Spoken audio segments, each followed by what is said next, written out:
Alors, je m'appelle Stella, j'ai 24 ans, je suis étudiante en 5e année de chiropraxie. L'expérience qui m'a le plus marquée et choquée et même traumatisée en parlant de racisme, c'était quand j'étais au lycée. C'est des réflexions qui venaient de mes amis, donc les gens qui étaient censés être mes alliés de mon côté, de me soutenir.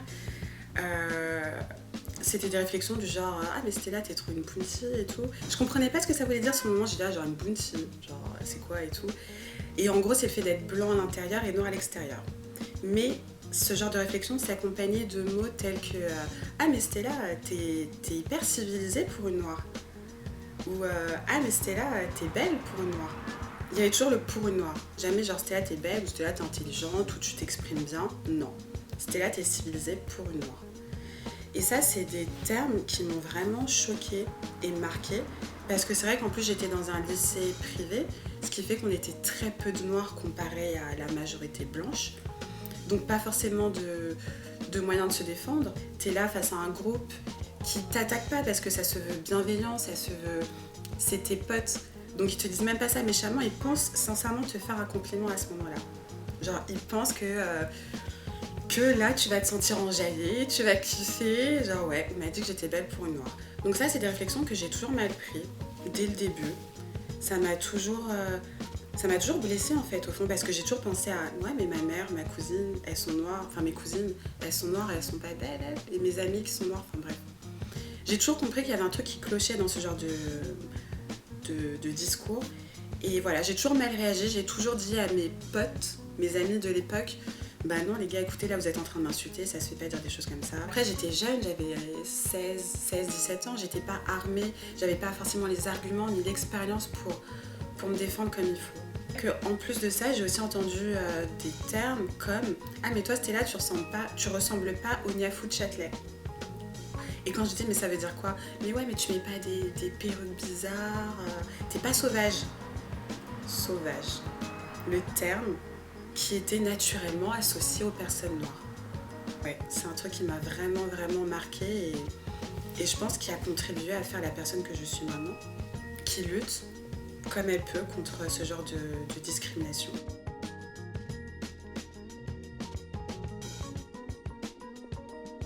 À mon avis, tous ces commentaires racistes, ils sont tellement intégrés dans nos systèmes de pensée que je pense que les gens ne s'en rendent même pas compte. Et pour moi, ça vient de, je pense, toute la publicité, toute la communication qui est faite autour de la beauté féminine notamment. C'est-à-dire que, encore aujourd'hui, même si c'est en train de changer, pour être belle quand t'es une femme, bah faut être blanche ou avoir le teint hâlé ou limite métisse. Faut avoir des cheveux soyeux, longs, lisses, ondulés, enfin je sais. Enfin, c'est des critères qui sont très éloignés de ce qu'est une femme noire de base, c'est-à-dire carnation très foncée, cheveux crépus, cheveux volumineux. En tout cas, à mon époque, au lycée, voilà, il y avait, et c'est encore le cas aujourd'hui, mais il y avait très peu de personnes racisées dans les magazines, dans les séries, à la télé. Voilà. Donc je pense que toutes ces remarques un peu raciste en disant qu'une femme noire est sauvage, et pas civilisée ou n'est pas belle de base, ça vient du fait que la beauté noire ou la beauté des personnes racisées n'est pas assez montrée dans les médias, à mon avis. Ça vient aussi, je pense, de notre passé colonial, le très lourd et très chargé passé colonial de la France, qui a considéré les personnes noires comme des animaux, comme des bêtes.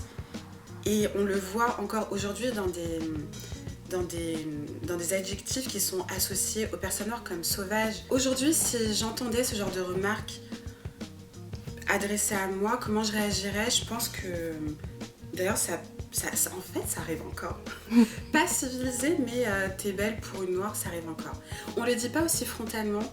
En fait, j'ai l'impression que les personnes blanches au lycée qui avaient ce genre de discours, ils évoluent pas forcément en grandissant, c'est juste qu'ils modifient leur discours pour que ce soit plus acceptable, pour que ce soit encore plus, pour que ça passe.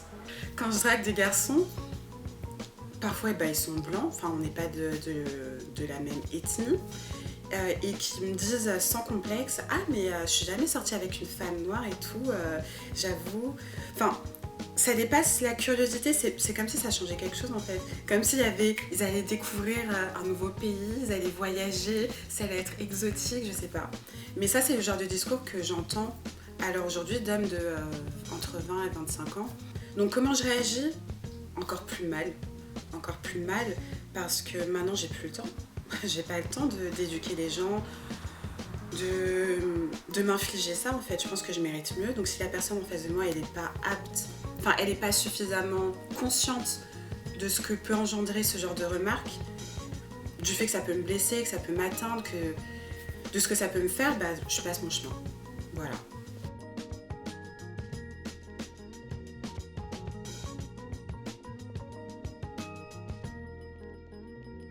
Ouvrez les guillemets.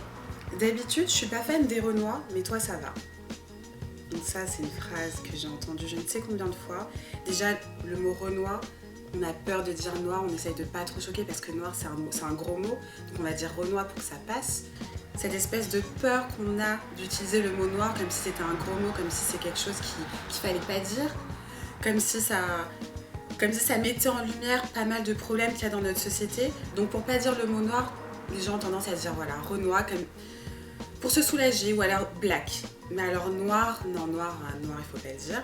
Et le côté où je suis pas fan des Renois, mais toi ça va, ça revient un peu à ce que je disais tout à l'heure par rapport aux relations de séduction. C'est-à-dire que en tant que femme noire qui évolue dans un monde blanc, bah, la plupart des gens que je rencontre bah, sont pas forcément racisés, ni noirs, ni quoi. Enfin, il y a beaucoup de blancs autour de moi. Ce qui fait que quand un garçon s'intéresse à moi, il y aura le côté où j'ai pas l'habitude d'être attirée par les noirs, mais toi en fait ça va. Enfin, en gros, tu fais pas partie de mon schéma préconçu et déterminé, mais toi t'as l'air sympa, donc je peux faire une exception pour toi. Ce côté où automatiquement en fait les gens s'en rendent pas compte, mais ils t'excluent de leur de leur imaginaire en fait. Ils t'excluent de ce qu'ils attendent de la vie ou de ce qu'ils attendent d'une relation amoureuse parce qu'ils ont déjà un genre défini, c'est-à-dire blonde, brune, brune aux yeux verts ou alors châtain aux yeux bleus. Et ce qui fait que toi t'arrives avec ton look ou ton style différent et tu colles pas forcément à ce qu'ils attendent de toi. Et heureusement, les gens sont intelligents, donc tôt ou tard, ils se réveillent, ils se disent « Ah, mais c'est vrai que intellectuellement, ça passe, que niveau personnalité, il y a un feeling, et puis même physiquement, t'es belle. » Ouais, je sais.